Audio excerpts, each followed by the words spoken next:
잠언의 교훈 5번째, 잠언 22장 6절 말씀 같이 하겠습니다. 마땅히 행할 길을 아이에게 가르치라. 그리하면 늙어도 그것을 떠나지 아니하리라. 아멘. 자녀를 가진 그리고 믿음이 좋은 부모들의 공통된 특징이 있다면 자녀들이 계속 신앙생활을 잘하는 거라고 말할 수 있습니다. 사실 자녀들이 어릴 때는 교회 좀 다니다가 좀 지나고 나면 머리 컸다고 잘 안 다니잖아요, 그렇죠? 그런데 오늘 본문 말씀을 보시면 6절에서 늙어도 그것을 떠나지 아니하리라 이렇게 말합니다. 그것이 뭐냐면 the way죠. 늙었다라는 것은 일생을 말한다면 부모가 세상을 떠난 이유라고 말할 수 있습니다. 어릴 때 마땅히 행할 길을 아이에게 부모가 가르치라. 그리하면 부모가 세상을 떠나고 부모가 자녀를 돌보지 못한 때에도 그 길을 떠나지 아니하리라 라는 겁니다. 그럼 이제 우리가 물어봐야 돼요. 정말일까? 부모가 자녀에게 무엇을 가르쳐야 되고 그 가르치는 것이 정말 효과가 있을까를 우리가 봐야 돼요. 이 말이 뭡니까? 마땅히 행할 길이 있다는 거죠. The way he should go. 그가 마땅히 가야 할 길이 있습니다. 올바른 길, right way라고 말할 수 있습니다. 올바른 길을 가도록 자녀를 가르치라, 훈련하라 이 말이죠. 그러면 그렇게 가르치면 다른 길로 가지 않는다는 겁니다. 언제까지요? 부모가 세상을 떠나고 난 이후도 자녀들은 떠나지 않는다라는 겁니다. 그런데 이 6절을 보려면 세 가지 전제가 있어요. 첫째는 부모가 그 길을 알아야 돼요. 마땅히 가야 할 그 길을 부모가 알아야 돼요. 모르면 못 가르치잖아요. 두 번째, 부모가 그 길을 가고 있어야 돼요. 자기도 가지 않고 남한테 가라고 말하면 안 되잖아요. 여러분, 그 한국의 바람풍 이 얘기, 그리고 크랩 바다개가 자기는 옆으로 가라고 하면서 애한테 똑바로 걸어라 이렇게 못한다는 얘기는 알고 있잖아요. 그러니까 첫째, 부모가 그 길을 알아야 돼요. the way를. 두 번째, 부모가 그 길을 가야 돼요. 세 번째, 부모가 그 길 속에서 의미를 찾아야 돼요. 기쁨을 찾아야 돼요. 이 길 죽어라고 힘들게 가고 있는데 애한테 이 길 가라 말할 수 없는 거잖아요.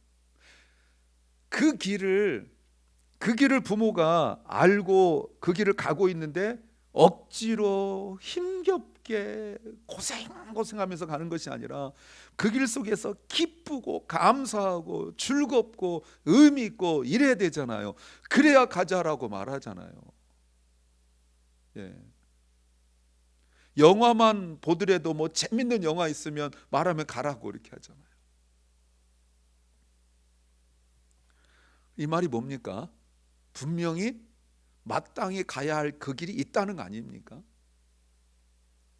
그 길을 부모가 알고 가고 있고 그곳에서 의미를 찾고 있다는 그 조건이 있는 거예요. 컨디션이. 그런데 부모가 만약에 그 길을 모른다, 절대 못 가르치겠죠. 알긴 아는데 안 간다, 못 가르치겠죠. 가긴 가는데 억지로 가고 있다, 절대로 아이들한테 가라고 하지 않을 겁니다. 근데 올바른 길이 아닌 길이 있다는 것도 그렇죠. 마땅히 가야 할 길 말고 다른 길도 있다는 거 아니에요. 그게 5절입니다. 5절 보세요. 마음이 삐뚤어진 사람의 길이 있어요. 똑같은 길이 아니에요. The path가 있는데 of the wicked, 마음이 wicked 된 사람이 있어요.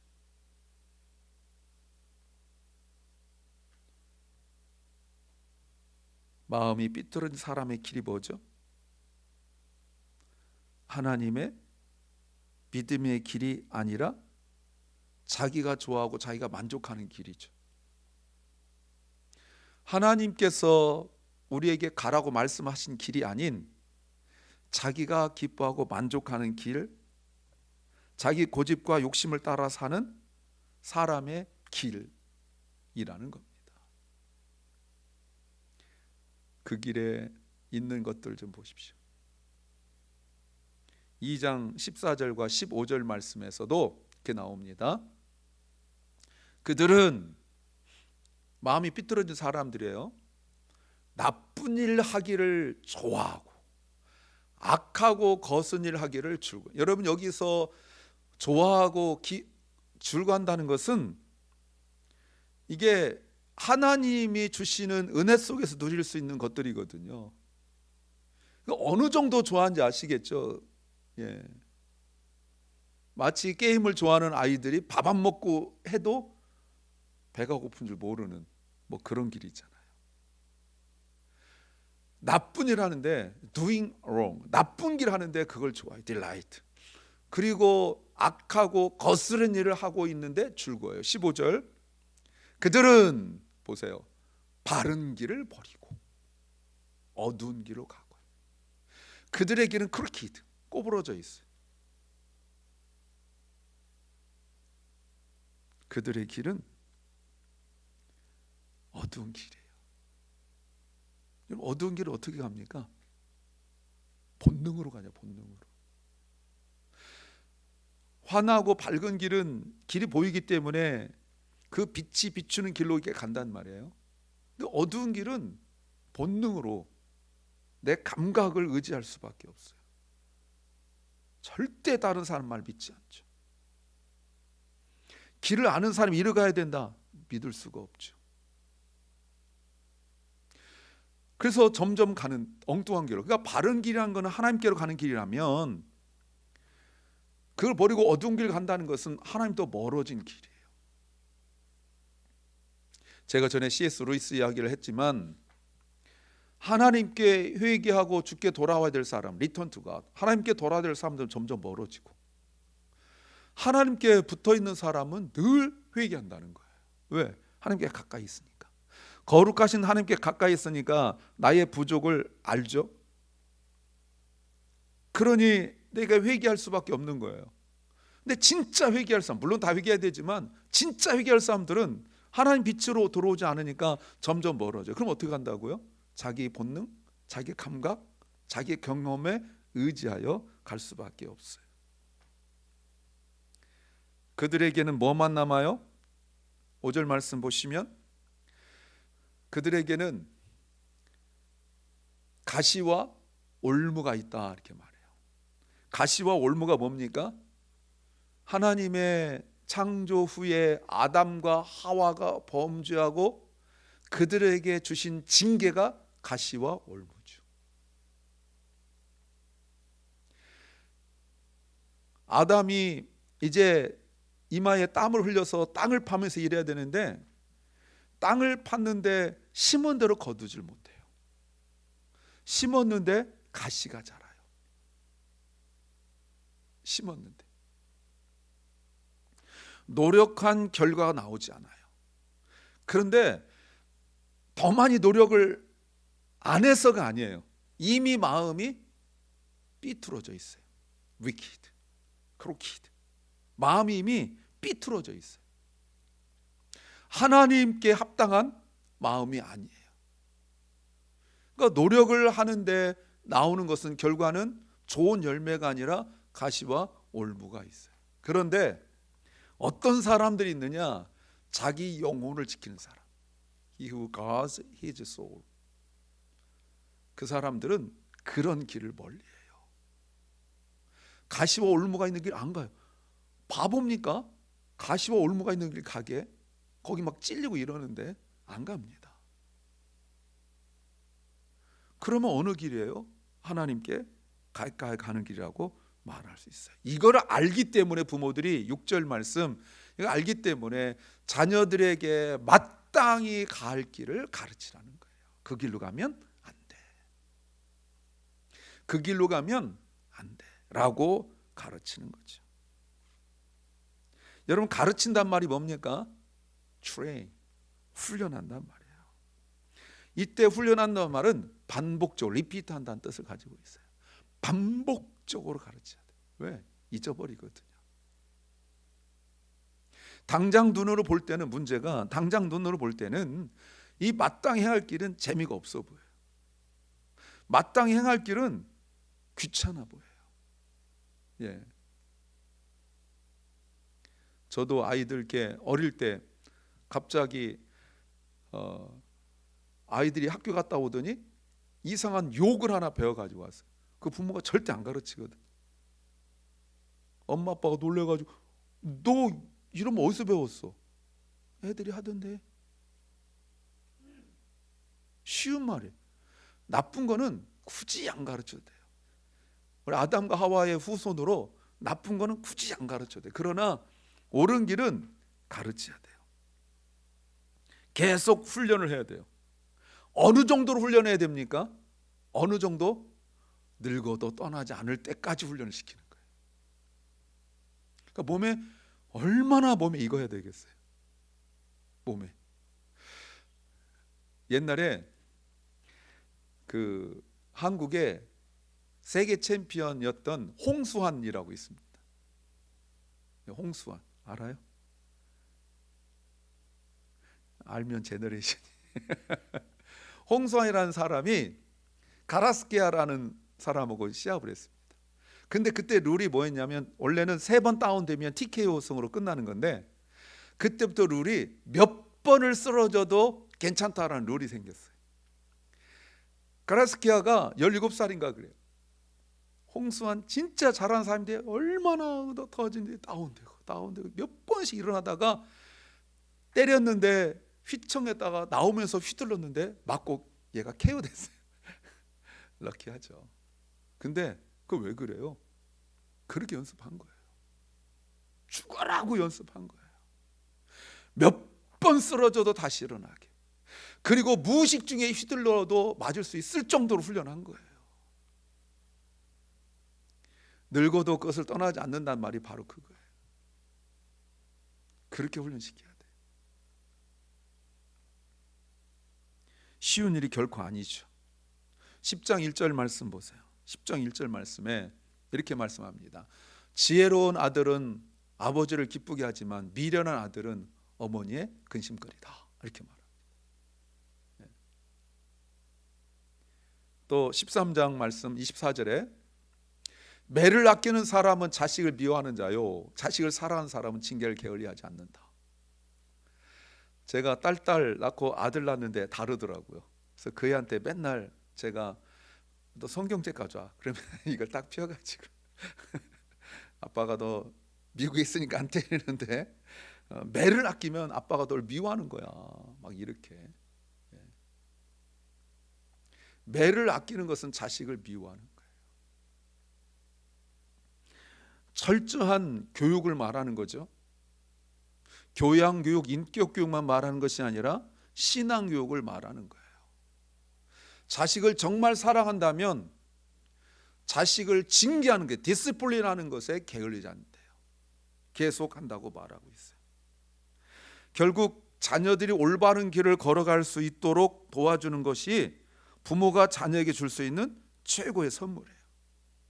자, 그러면 질문합시다. 6절 다시 보세요. 마땅히 행할 길을 아이에게 반복적으로 트레이닝 훈련하면 늙어도 그 길을 떠나지 아니할 것이다. 정말일까요? 그 방법이 정말 효과적일까요? 정말 보장된, 결과가 보장된 방법인가요? 라고 묻고 있는 거예요. 그런데 이 말을 잘 들어야 돼요. 늙어도 그것을 떠나지 않는다. 이것은 무슨 기계적인 것을 1 더하기 1은 2 이런 얘기를 하는 것은 결코 아니에요. 무슨 그 밴딩머신 자판기처럼 동전 집어넣으면 뭔가 딱 나오는 그걸 말하는 게 무슨 말이냐면 늙어도 떠나지 않 우리가 이렇게 밴딩머신에 뭐 넣을 때 이렇게 쭉 보고 내가 이거 먹겠다 딱 눌러서 나오는 것 무슨 말이죠? 부모가 원하는 자녀의 모습을 만들려고 하지 말라 이 말입니다. 부모가 생각할 때 나는 내가 자판기에서 음료수를 꺼내야 되겠다. 커피 음료수 꺼내야 되겠다. 딱 누르면 그거 나와야지. 만약에 딱 눌렀는데 음료수 커피 뽑았는데 오렌지 나온다. 오렌지 먹을 생각 없는데 기뻐할 수가 없죠. 근데 우리가 자녀를 키울 때 행할 길을 가르치라 하니까 부모가 원하는 그런 거로 자꾸 이렇게 만들어 가려는 그 얘기를 하라는 것이 아니에요. 우리에게 행할 길이라는 것은 프린시플, 원리를 이야기하고 있어요. 그 말씀의 원리를 부모가 깨달은 만큼, 부모가 살아가고 있는 만큼, 부모가 그곳에서 기쁨을 누리고 있는 만큼 가르쳐야 된다라는 겁니다. 어떻게 해요? 연습하고 훈련하고 적용하면서 말이죠. 그럴 때 우리에게 필요한 두 가지가 있어요. 첫째는 신뢰입니다. Trust. 하나님의 약속의 말씀을 신뢰해야 돼요. 분명히 자녀에게 옳은 길을 가르치면 분명히 하나님께서 우리 자녀들을 붙잡아 주시고 함께 할 것이라는 부모가 먼저 마음에 확신이 있어야 돼요. 뭐에 대한 확신? 하나님에 대한 확신, 하나님 말씀에 대한 확신, 신뢰가 있어야 돼요. 아니면 다른 방법 씁니다. 많은 크리스천 부모들이 자녀들을 양육할 때 그 방법을 사용하지 못해요. 왜? 신뢰하지 못하기 때문에. 바보같이 그렇게 살면 바보라고 생각해요. 두 번째가 훈련, 트레이닝입니다. 아까 보셨죠? 늙어도 자녀들이 그 길을 떠나지 않을 만큼 가르치려면 어느 정도 훈련을 해야 되는 거예요. 그저 피상적인 것이 아니라 삶의 뿌리 깊이 스며들도록 가르쳐야 되죠. 짧은 시간에 이루어질 수 없는 거예요. 지속적으로 가르쳐야 될 일입니다. 그래서 이 일을, 이게 중요하기 때문에 오늘 설교 제목처럼 홈 앤 가정, 패밀리잖아요. 메리지잖아요, 결혼. 그러니까 부부가 모두 신앙 안에서 성숙된 사람들이어야 되는 거예요. 아니면 거의 불가능합니다. 그리스도인의 결혼의 중요한 전제가 뭐냐? 물론 두 사람이 사랑을 해야 되고 두 사람이 크리스찬해야 된다 이런 거 말고도 자녀들이 늙어도 말씀의 길, 하나님의 길을 떠나지 않도록 훈련한 일에 동의해야 되는 거예요. 그렇다면 부부가 함께 신앙의 길을 가고 있어야 되고 그 길 속에 확신과 기쁨을 누리고 있어야 돼요.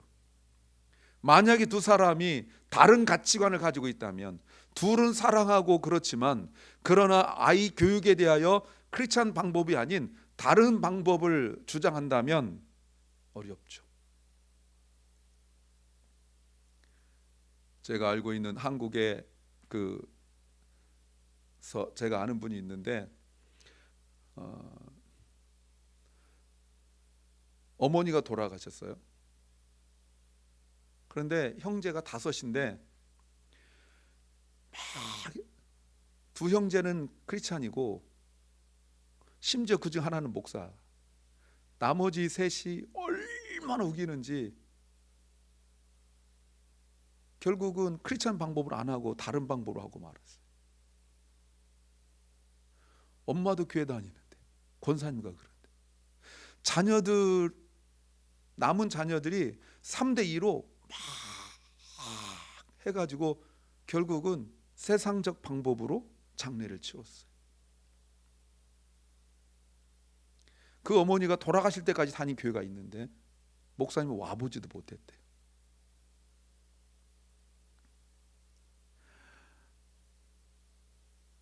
나 잘 믿는 거 가지고는 안 돼요. 부모가 신앙의 본을 보이고 지속적으로 말씀을 가르치고 이 신앙생활의 기쁨을 표현하고 또 그 기쁨 속에 동참하도록 자녀들을 인도하고 훈련할 때 하나님이 그 결과를 책임지신다는 의미예요. 그게 바로 6절의 의미입니다. 자녀가 늙어도 신앙을 떠나지 않는다는 약속은 하나님의 신실하심을 보여주는 거예요. 부모는 단순히 자녀를 키우는 걸 넘어 신앙의 유산을 물려주기 위하여 헌신하는 것이 매우 중요합니다. 하나님께서 부모에게 맡기신 귀한 사명을 감당할 때 자녀는 그 길을 떠나지 않고 일평생 하나님과 동행하는 삶을 살게 될 줄로 믿습니다.